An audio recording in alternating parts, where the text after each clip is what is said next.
Hey guys, welcome to Pellets and Pits. We've been asked several times now, have you tried a smoked tri-tip like a brisket? We have not, but we just did it. We're gonna give you honest feedback, plus we're trying out a new seasoning. If you guys wanna see how we make this, here we go. To get started, a couple things to talk about. First, we're gonna be putting this on the Weber Searwood XL600. It has a smoke mode. For the ones that don't know or want to know, the smoke mode only runs at 180 degrees, which is a little different than a other one that we have that has a range. So we're going to put it on the smoker at 180 for an hour. Will it make a difference? Probably not, because we're going to lawn smoke it anyways, like a brisket. But it's got the feature. I thought we'd try it out and see what happens. We're running Bear Mountain Gourmet Blend pellets today. Seems to be a pretty popular brand around here in East Tennessee. So we can find them at multiple locations. Other than that, we got the tri-tip. So we really had two ways to look at it. Could go like a medium rare, but I've been asked a couple times, and I got a friend, Andy from the Food Experience, that's done one and recommended that I try it out, where you cook a tri-tip like a brisket. Pretty interested because of the fun, the features, and the differences it can be from a brisket. So if you just look at the size, you don't have a lot of beef left over, especially if you have a small family. We're able to find it on sale for $8.99 a pound. It's $28. You know, if you go to Costco and get lucky enough, you can buy a brisket for $3.99 or $4.29 a pound, obviously, but you have a lot left over. And a lot of waste, a lot of trimming, depending on what you do with it, right? I mean, we can go all around the sausages and burgers and all that stuff. The difference is, I've been told that it tastes extremely similar to brisket, but it takes way less time. And for a small family, you know, it's really good to do. So I thought I'll just try it out. So that's what we're doing today. We don't actually have this cut of meat often. Just to reiterate, I've tried to preach more and more lately that it seems like the more we get into YouTube and the more videos we do, the more camaraderie we have with you guys. It's become more and more knowledgeable to us that there's a lot of things that are regional. This is not necessarily regional, but just the idea of having it all the time where we live is not like that. So when this just came out, we found it at Kroger. We've used Swift Meats before and had a fantastic results. So I cannot wait. Talk about their seasonings. Woo! Look at that. It's windy. Oh, It came out of nowhere. I'm actually going to keep a lot of the fat on there. I don't see any reason to trim it at all. Fat's flavor. It doesn't seem like there's much on there, and personally, we like fat. And I'm not really going to dry it off. I'm going to use that moisture inside the package as our binder and keep it very neutral, very neutral. So this are our seasonings. We've mentioned on the Flat Top King that we are working on our fourth seasoning. We basically have two different options, completely like on a V in a road, right? One's like completely opposite of the other one. This is one of them, so we're just going to give it a try today. Just give it a try, you never know. And I'm going to coat this very liberally, just like we would a brisket, heavy pepper. And if you see this red thing in the background, this, my friends, are going to be fantastic. I don't even know if I said that right. Homemade pinto beans, because we're making, is it called Sonora style? Or Sonora just and Sonora? hot dogs. Sonora and hot dogs.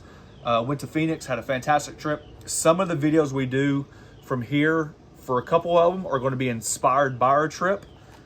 This is no different. So we're making our homemade beans to go on our Sonora dog. Just working around it, making it all sides. All the nooks and crannies. Since this is pepper heavy, you can get away with a little bit more seasoning because you don't have to worry about the salt content as much. So let me show you really quickly. You see the smoke dial, it's on. If you turn the temperature up, then you're just at a temperature. So when you turn it down to 180, you're in that smoke zone, okay? So we run it at 180, like I said, for an hour. I'm gonna use the top shelf. First time using it. We have a long ways to go, so there's no reason to throw a thermometer in it right now.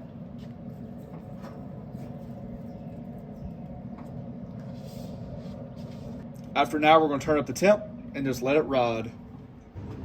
Checking in on the 1 hour mark.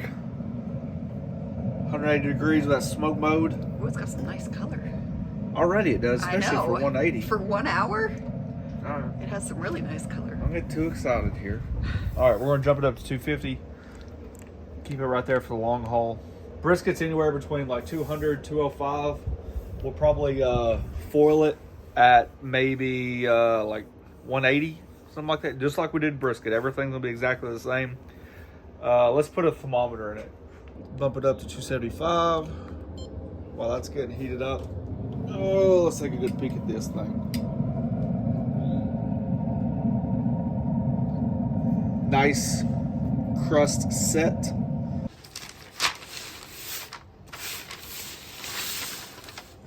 Alrighty, just like I would on a regular brisket, put some of that rendered beef tallow down. This stuff I've already had made. Always keep a little reserve, so a little smoked beef tallow. I'm just gonna wrap it up.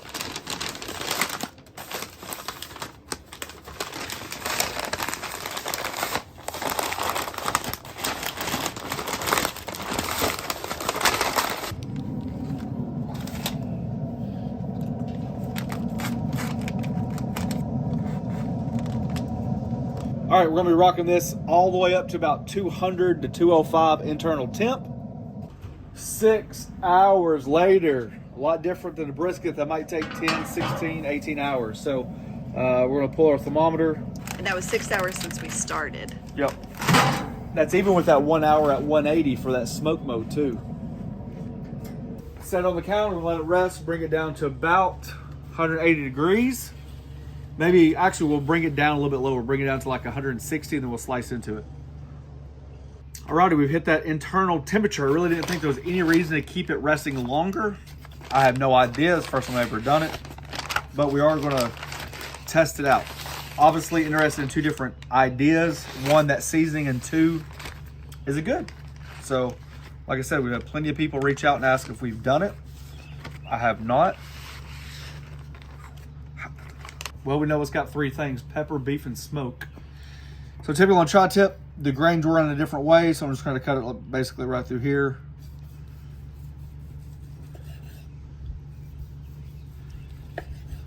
Feels dry.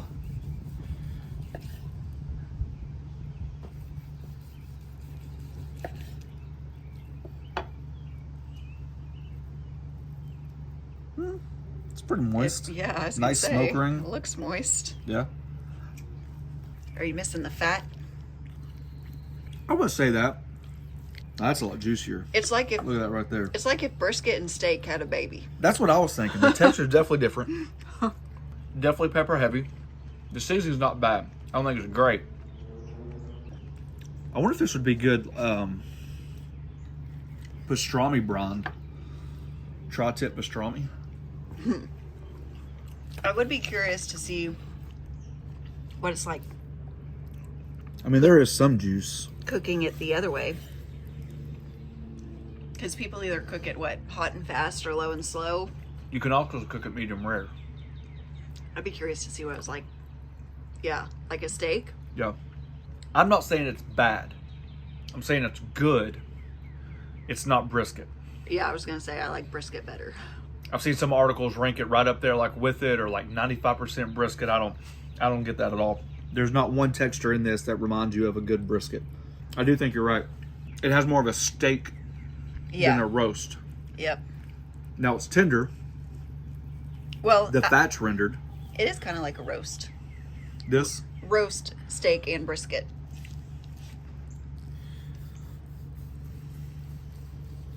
I mean, it's definitely juicy. Yeah, it's definitely. We're gonna eat it. It's got a beautiful smoke ring. If you called this smoked tri-tip, I would understand it. If you call it a brisket knockoff, I don't get that. I just don't get that feeling of the mouth feel. There's definitely like a, not a like a luxurious feel, like a fatty feel when you eat brisket, and this is more like a roast steak feel. I think it's two different things. I don't think it's even close. I mean, I wouldn't say it's, yeah. All right, well, that's why we do the experiments. I'm glad we did it. Got that one checked off the bucket list, and we actually bought another one since they were on sale. So maybe we can do that medium rare. Maybe we can do pastrami. Maybe we can do like a smoked sandwich with a roasted garlic aioli on ciabatta. Now you're speaking my language. Or we could braise it down and do tri-tip enchiladas. Ooh. You name it. So comment down below what you guys want us to make with the extra one. We'll see if we can get it done.